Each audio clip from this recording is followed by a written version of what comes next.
Hello guys, good morning. সবাই কেমন আছো? নিশ্চয়ই খুব ভালো আছো, আর আমিও ভালো আছি, কিন্তু যদিও একটু মনটা খারাপ, কারণ আমরা 9 দিন বাড়ির বাইরে, আর এই 9 দিন আমরা মেঘালয়ের প্রচুর প্রচুর জায়গায় ঘুরেছি। তো আজকে আমাদের লাস্ট ডে, তো সেই কারণে বাড়ি ফিরে যেতে হবে, আর আবার সেই একই লাইফ। তো মনটা তো খারাপ লাগছে, আর গ্রুপে যারা ছিল সবাই খুব ভালো ছিল। তো এই কটা দিন তাদের সাথে কাটিয়ে তো ভীষণ ভীষণ ভালো লেগেছে। তো আজকে সবাইকে ছেড়ে আবার যার যার গন্তব্যস্থল সেখানে ফিরে যেতে হবে। তো চলো। তো আমাদের ফার্স্ট স্পট হচ্ছে ওয়াইসিডং ওয়াটারফলস। তো রাস্তাটা দেখো কেমন, অনেকটা নিচে যেতে হবে, আর যেহেতু এই ফলসটা 3টে স্টেপে আছে, তো 3টে ভিউ পয়েন্ট আছে, এক একটা ভিউ পয়েন্ট থেকে নিচে নামতে হবে, তাহলে নিচ পর্যন্ত যাওয়া যাবে। তো দেখো এই নামার রাস্তাটা কেমন, মানে কিছুটা ওই কাঠের যে পাটা দিয়ে মতো থাকে ওটা আছে, বাঁশ দেওয়া, সাইডের অনেক সময় ব্যারিকেডও নেই। দেখো কেমন, মানে অনেকটা কষ্ট হয়েছিল নামতে, তোমার প্রায় 1.5 ঘন্টার উপরে লেগে গেছিলো। সত্যি যদি এত কষ্ট করে না নামতাম তাহলে এত সুন্দর ওয়াটারফলসটা দেখতে পেতাম না। তো এটা হচ্ছে ফার্স্ট ভিউ পয়েন্ট। এখান থেকে দেখো 2টো স্টেপ দেখা যাচ্ছে, আর একটা স্টেপ আছে নিচে, যেহেতু গাছের জন্য নিচের স্টেপটা দেখা যাচ্ছে না। তো নিচের স্টেপটা দেখার জন্য আমরা নিচে নামবো। সেম একই পথ, মানে এরকমভাবে কিছুটা বাঁশ দেওয়া আছে, কিছুটা পাটা দেওয়া আছে সিঁড়ি সিঁড়ি, আর কিছুটা এরকম পাথর কেটে কেটে সিঁড়ি বানানো আছে। তো এটা দিয়ে আমরা চলে যাব নিচে ওই ওয়াটারফলসটা দেখার জন্য। আর তোমাদেরকে বলি, মানে মেঘালয় থেকে ঘুরে আসার পর এত ঠান্ডা লেগে গেছিলো, কাশি হয়েছিল, এখনও গলার ভয়েস শুনে বুঝতেই পারছো যে এখনও ঠিক হয়নি। তো সেই কারণে ভিডিওগুলো দিতে লেট হয়ে গেল। তো চলো দেখতে থাকো।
আর মেঘালয়ে তো ওয়াটারফলস বেশিরভাগটাই সব, মানে কম বেশি টেক করতে হয়। তো অনেকটা নিচে চলে আসলাম, আর আসার পর দেখো এই হচ্ছে সেই নিচের স্টেপটা, আর জলের কালারটা দেখো। তোমাদেরকে আগের ব্লগেই বলেছি যে এখানে প্রত্যেকটা ওয়াটারফলসের জলের কালারগুলো আলাদা আলাদা।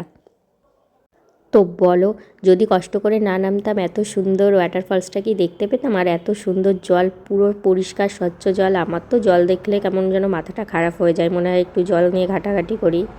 কিন্তু জলগুলো ভীষণ ঠান্ডা ছিল। দেখো এখন আছি নিচের একদম স্টেপটাই, তো ওপরের স্টেপগুলো এখন আর দেখা যাচ্ছে না, কারণ আমরা একদম চলে এসেছি নিচে, মানে 3 নম্বর স্টেপে। তারপর এখানে কিছুটা সময় কাটিয়ে চলে আসলাম ওপরে, আর ওপরে উঠতে গিয়ে আমার অবস্থা তো ভীষণ খারাপ হয়ে গেছিলো। নামার সময় যাই হোক কষ্ট করে নেমেছি, কিন্তু ওঠার সময় মনে হচ্ছে আমার শ্বাসকষ্ট হয়ে যাচ্ছে, এরকম একটা ব্যাপার হয়েছিল। কিছুটা বসে বসে তারপরে আমি ওপরে উঠেছিলাম, আর সবাই তো চলে গেছে, মানে আমি একদম লাস্টে ছিলাম, মানে ভাবিনি এতটা কষ্ট হয়ে যাবে। তারপর চলে আসলাম আরেকটা ওয়াটারফলসে। তো দেখো ওই দূরে দেখা যাচ্ছে ওয়াটারফলসটা, যদিও নামটা আমি এখন ভুলে গেছি। তো তোমাদেরকে আগেই বলেছি যে এখন ওয়াটারফলসগুলোতে বেশি একটা জল নেই। এটাও খুব সুন্দর ছিল। দেখো আগের কালারটা অন্যরকম ছিল আর এই জলের কালারটা একদমই অন্যরকম, মানে কোনো ওয়াটারফলসের সাথে, মানে একটা ওয়াটারফলসের সাথে আরেকটা ওয়াটারফলসের একদমই মিল নেই, প্রত্যেকটা কালার আলাদা। তারপরে তো আমি এখানে বসে কিছু ফটোশ্যুট করে নিলাম, একটু রিলস বানিয়ে নিলাম। আর এত সুন্দর জায়গা দেখলে ফটো রিলস করব না, এটা কখনো হতে পারে? তো একটু জলটায় হাত দিয়ে দেখলাম জলটা কেমন, দেখলাম জলটা ভীষণই ঠান্ডা। তারপর দেখলাম এখানে অনেকে মানে স্নান করছে, এখানে তোমার ড্রেস ভাড়াও পাওয়া যাচ্ছিলো, সুইমিং ড্রেস। তো অনেকে স্নান করছিল, সাঁতার কাটছিল। ওই যে দড়িটা দেখছো, ওই দড়ির ওই পাশটাতে সবাই স্নান করছিল। তারপরে ভাবলাম যে আমিও এখানে সাঁতার কাটবো। আমার বর বারণ করলো, একদম না, ঠান্ডা লেগে যাবে। তারপর আমার বর বলল যে আয় নিচে আয়, দেখ জলটা কেমন। জুতোটা খুলে নিচে নামতেই মনে হচ্ছে পায়ের নিচে যে কি হয়ে গেল বুঝতেই পারছি না, ঠিক আছে। একটা 15 সেকেন্ডে রিলস বানাতে গিয়ে আমার পা পুরো অবশ হয়ে গেছিলো, আমি বেশিক্ষণ দাঁড়িয়েই থাকতে পারছিলাম না এই জলটার মধ্যে। তোমরা নিশ্চয়ই ভাবছো যে এটা ফটোশ্যুটের জন্য পাটা তুলেছি, একদমই না, ঠিক আছে। মানে এত ঠান্ডা ছিল আমি পা রাখতে পারছিলাম না। তারপর ওখান থেকে উঠে চলে আসলাম, আর এইখানে জলটা অল্প ছিল, তো সেই কারণে জলটা একটু হালকা গরম ছিল, এই জন্য অতটা অসুবিধা হচ্ছিল না।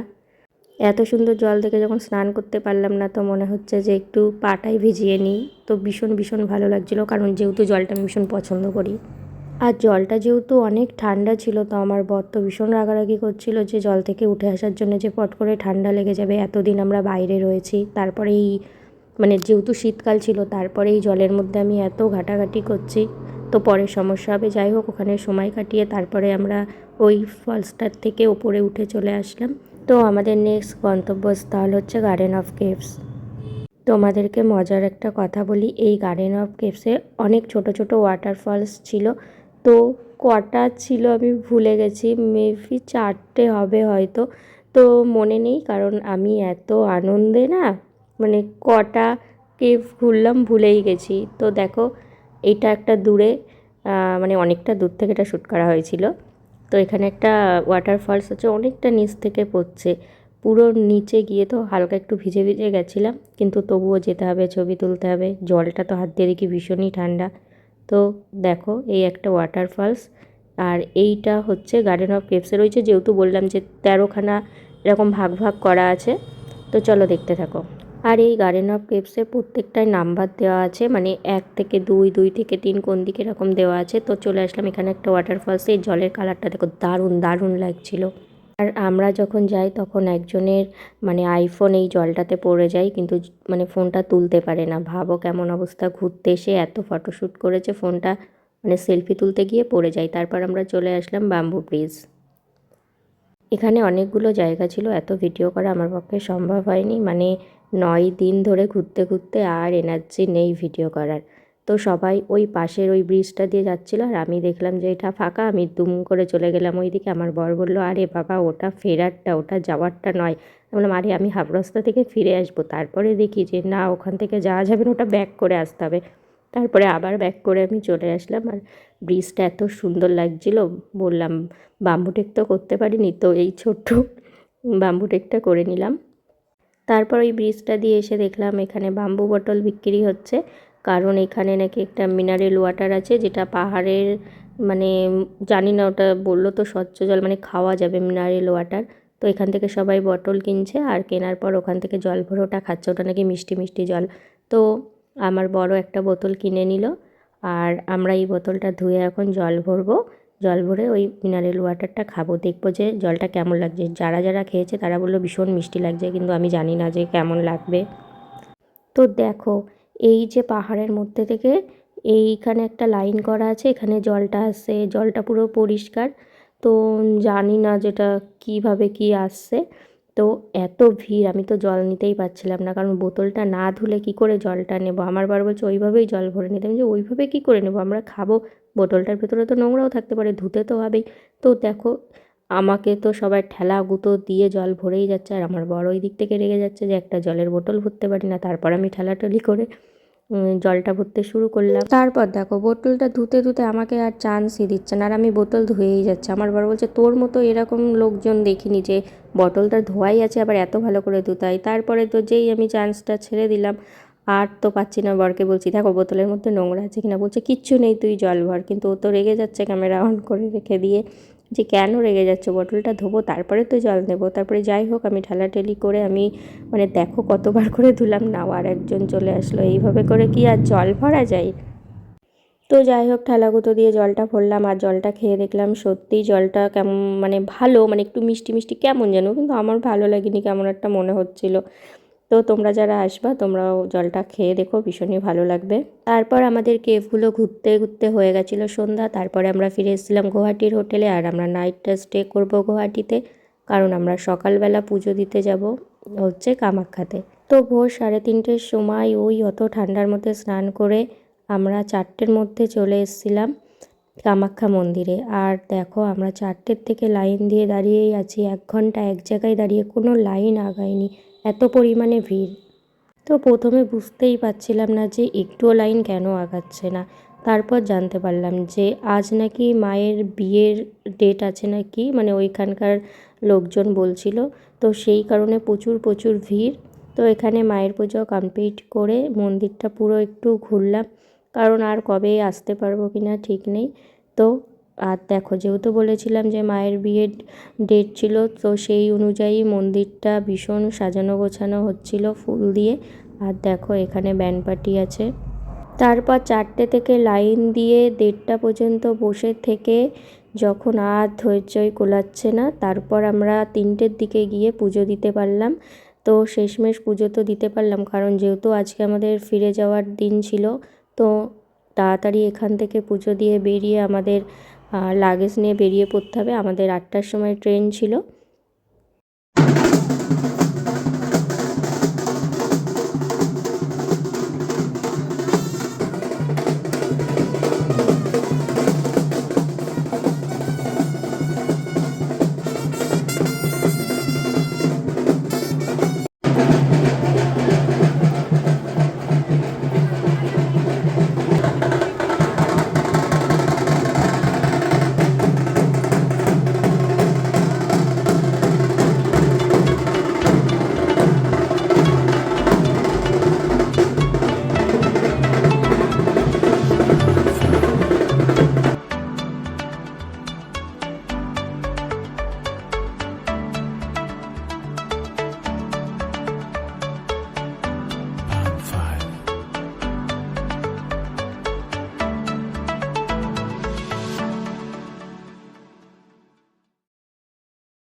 ভোর 4টে থেকে ওই ঠান্ডার মধ্যে খালি পায়ে দাঁড়িয়ে দাঁড়িয়ে থাকতে খুব কষ্ট হয়েছিল। তারপরে যখন মাকে দর্শন করলাম মনে হলো সব কষ্ট দূর হয়ে গেল।